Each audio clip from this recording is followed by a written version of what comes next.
Je t'en supplie, fais confiance à ton intuition. À partir de maintenant, arrête de la mettre de côté, arrête de l'oublier, arrête de faire comme si elle n'existait pas.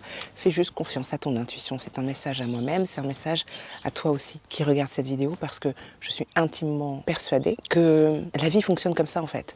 Si tu bases tes décisions, tes choix, tes actions sur ton intuition, si c'est ton intuition qui te guide, tu ne peux pas te planter. Peu importe la situation, peu importe la décision à prendre, peu importe le résultat aussi, parce que tu sais avec certitude que peu importe ce que ça donne ensuite, c'était exactement ce que tu devais faire. Et donc, si tu suis systématiquement ton intuition, tu ne peux pas te planter, tu ne peux pas arriver à te dire « Oh, j'aurais jamais dû faire ça, oh mon Dieu ». Non. D'ailleurs, tu as déjà entendu quelqu'un dire « Oh mon Dieu, j'aurais jamais dû écouter mon intuition, mais quelle erreur ». Si j'avais suivi ce conseil que je me donne à moi-même, et que je donne à mes clientes, j'en serais pas là aujourd'hui à réaliser que ça fait des mois, peut-être 12 mois même, éventuellement plus, que je ne suis pas mon intuition et donc que je ne suis pas en fait connectée à moi-même et à mon intuition. Donc, qu'est-ce que je fais de cette information maintenant? Exactement ce que je propose à mes clientes, ce processus par lequel je guide mes clientes. Première chose, évidemment, pour pouvoir être connectée à mon intuition, pour pouvoir lui faire confiance, pour pouvoir prendre des décisions sur la base de mes intuitions, j'ai déjà besoin d'être connectée à moi-même. J'ai besoin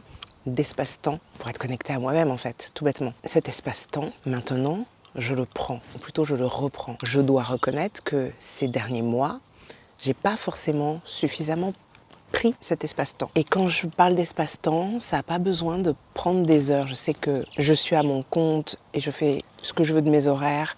Et même si je suis maman, donc j'ai quand même quelques contraintes en termes de temps et dans mon organisation, mais malgré tout, c'est vrai que j'ai pas mal de marge de manœuvre finalement. Et je sais que c'est pas donné à tout le monde. C'est pour ça que je précise, prendre de l'espace-temps pour soi, pour se connecter à soi-même, ça ne veut pas dire qu'on a besoin de libérer toutes ces matinées ou toutes ces soirées ou tous ces week-ends. Ça ne veut pas dire qu'on a besoin de se lever à 4 heures du matin ou même à 6 heures. Moi, je ne me lève pas à 6 heures du matin. Non, ça veut juste dire saisir les opportunités là où elles sont. Ça veut dire faire des choix aussi, évidemment. Donc, je reprends ce temps, je reprends possession de mes journées. Et il y a beaucoup de choses qu'on peut éliminer, qu'on se refuse parfois à éliminer, mais il y a beaucoup de choses qu'on peut éliminer qui sont des fuites de temps et des fuites d'énergie. Donc la première chose que j'ai eu à faire, ça a été de me demander mais où est-ce qu'elles partent mes fuites de temps en fait, mes fuites d'énergie.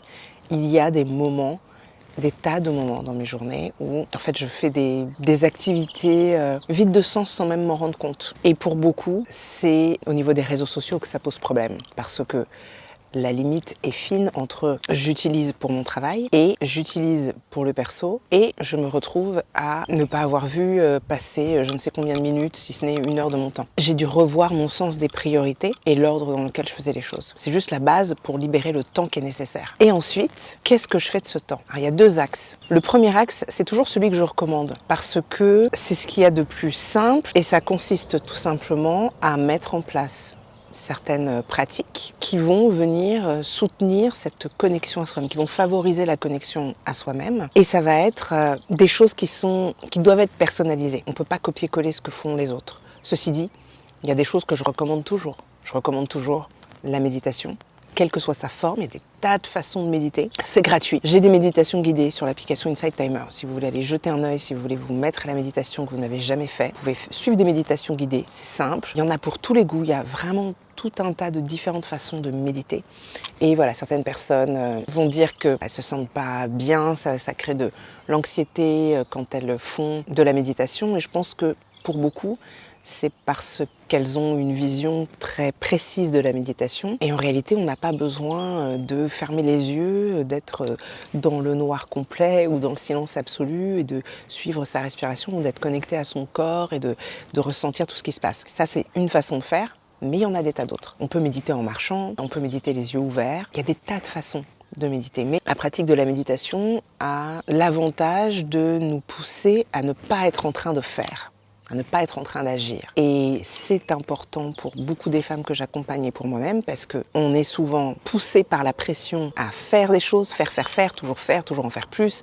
Et puis on intellectualise beaucoup, on réfléchit trop même entre guillemets. Parfois mes clientes sont des perfectionnistes, donc c'est la prise de tête assurée. Quand on médite, on apprend un petit peu non pas à arrêter de penser, mais à laisser passer les pensées, à être un peu plus dans l'instant présent et appuyer sur pause. Et un truc que j'adore vraiment particulièrement, c'est évidemment je l'entends moins maintenant que je vis à la campagne, même si je l'entends encore, parce que je ne suis pas complètement isolée non plus. Quand je vivais en ville en particulier, ce que je trouvais fascinant, je me souviens très bien, j'entendais le bruit des voitures, le bruit des gens, des trams, des bus, peu importe, dehors. Et moi, j'étais là et je savais que j'avais appuyé sur pause. J'avais l'impression d'avoir une espèce de super pouvoir où j'avais appuyé sur pause et le reste du monde continuait d'avancer, de bouger, de se dépêcher, de courir, etc. Et moi, j'étais dans un moment où j'avais appuyé sur pause. Et je reprenais conscience que rien n'était important à part l'instant présent, que rien n'existait à part l'instant présent et que j'avais juste besoin d'être.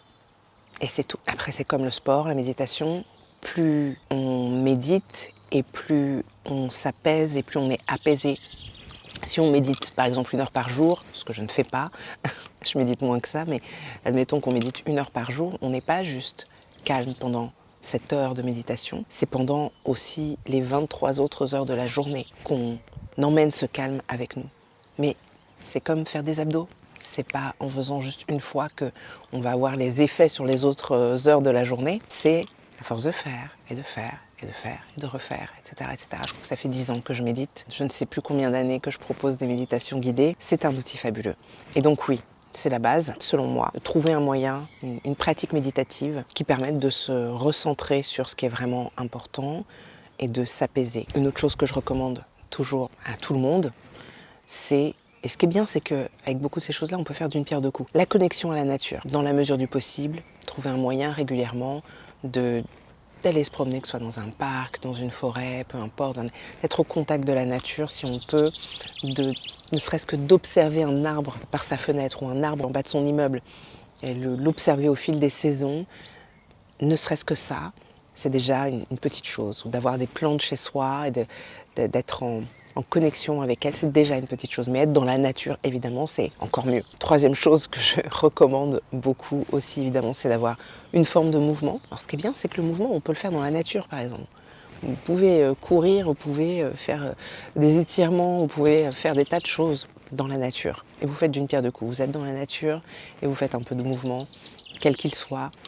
Et c'est cool, et ça permet, ce mouvement, de faire circuler l'énergie, de ne pas avoir d'énergie stagnante dans le corps, de faire circuler l'énergie. Et quand on est beaucoup dans sa tête, c'est super important de parvenir à faire ça. Et ça n'a pas besoin de se faire tout à la suite dans la même journée. On n'est pas obligé d'aller dans la nature tous les jours. Évidemment, si on peut, c'est mieux. Pareil, le mouvement, on n'est pas obligé de le faire tous les jours. Si on peut, c'est mieux. On peut trouver un moyen de les placer quelque part dans les journées, à différents moments de la semaine. L'idée, c'est d'avoir au moins une chose chaque jour qui vous permette de vous reconnecter à vous-même, de faire quelque chose pour vous, qui soit aussi décorrélé de quête de succès. Je m'adresse particulièrement aux entrepreneurs qui sont, on a tendance à être toujours poussés à faire plus par nous-mêmes, par les autres, par tous les messages auxquels on est exposé, notamment sur les réseaux sociaux. Avoir ces moments où on est juste là, présente, et on fait quelque chose pour soi, c'est super important et super précieux. Donc pour moi, la base, elle commence là. C'est commencer à faire des choses pour soi et se créer de l'espace. De l'espace qui n'est pas rempli par des activités, mais des espaces, justement, où on peut accueillir. Parce que quand on fait, quand on réfléchit, quand on stratégise, on n'est pas en mesure de recevoir en même temps. Parce qu'on est en train de réfléchir, on est en train d'agir, on a besoin de moments où on est disposé à accueillir, disposé à recevoir l'inspiration, accueillir l'intuition. Ça commence par là. Et donc on a besoin de ces moments de calme, finalement. Tu vois, vous voyez, quand je vous dis mouvement, je parle pas nécessairement d'une séance de sport, je parle de mouvement, c'est juste, voilà, bouger son corps, ça peut être, voilà, faire des étirements, peu importe. Donc ça, c'est la base. Évidemment, il y a des tas de choses qu'on peut ajouter à ce type de pratique. On pourrait y rester pendant des heures. Donc on va s'arrêter là pour l'instant. Une fois qu'on prend l'habitude d'avoir ces moments où on est en capacité de recevoir et d'accueillir, on va recevoir de l'inspiration, on va recevoir des intuitions, des choses comme ça. Il ne faut pas hésiter à noter et contempler ce qui se passe en soi, contempler ce qui a permis la réception de tout ça et examiner, est-ce que je me fais confiance ou pas, est-ce que je fais confiance ou pas à cette intuition. Et l'idée, c'est évidemment d'avoir le courage d'oser se faire confiance à son intuition et agir sur cette base. Qu'est-ce qui fait que c'est si difficile? C'est parce que tout à coup, on doit prendre un chemin qui est peu emprunté. C'est que tout à coup, on n'a plus vraiment de modèle. Et que tout à coup, on est seul. On est seul sur notre chemin. Et c'est pas évident, c'est flippant. Et quand on n'a pas l'habitude de le faire, on va avoir du mal à oser. Mais la vérité, c'est que quand on veut oser être pleinement soi-même, ça va main dans la main avec avoir le courage de faire les choses différemment. Avoir le courage de prendre un chemin qui n'est pas souvent emprunté. Avoir le courage de faire ce qui est juste pour soi, même si ça dérange les autres, même si ça trahit quelque part tout ce qu'on nous a appris, enseigné, transmis. Et c'est ça qui est difficile. Donc, je voulais te rappeler aujourd'hui l'importance de faire confiance à ton intuition. Te rappeler que c'est normal si tu as peur de suivre ton intuition, si tu as peur de tracer ta propre route. Et en même temps, c'est le prix à payer. C'est le prix à payer pour être pleinement toi-même, c'est le prix à payer pour vivre la vie que tu as vraiment envie de vivre, c'est le prix à payer. Mais si tu oses, tu te rendras compte que contrairement aux apparences, tu n'es pas si seul que ça sur le chemin. À partir du moment où tu suis ton intuition et que tu fais ce qui est juste pour toi, dans la mesure où tu ne fais de mal à personne, c'est le postulat de départ quand même. Je me permets de le rappeler au cas où il y aurait un doute là-dessus, mais à partir du moment où tu fais de mal à personne, il n'y a pas de problème en fait.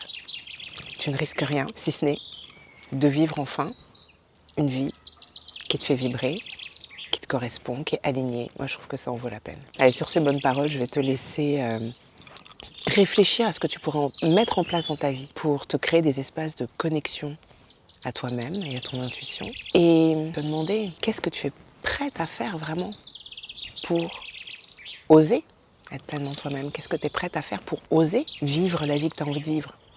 Qu'est-ce que tu dois mettre en place pour trouver le courage de vivre la vie que tu as vraiment envie de vivre avant que tu sois au stade de te dire mais maintenant foutu pour foutu, il faut que j'y aille parce qu'il est trop tard de toute façon, sinon ce sera trop tard. Ce sera jamais trop tard pour info, mais tant qu'à faire, autant ne pas attendre d'avoir le sentiment qu'il sera bientôt trop tard. Allez, sur ces bonnes paroles, je te laisse.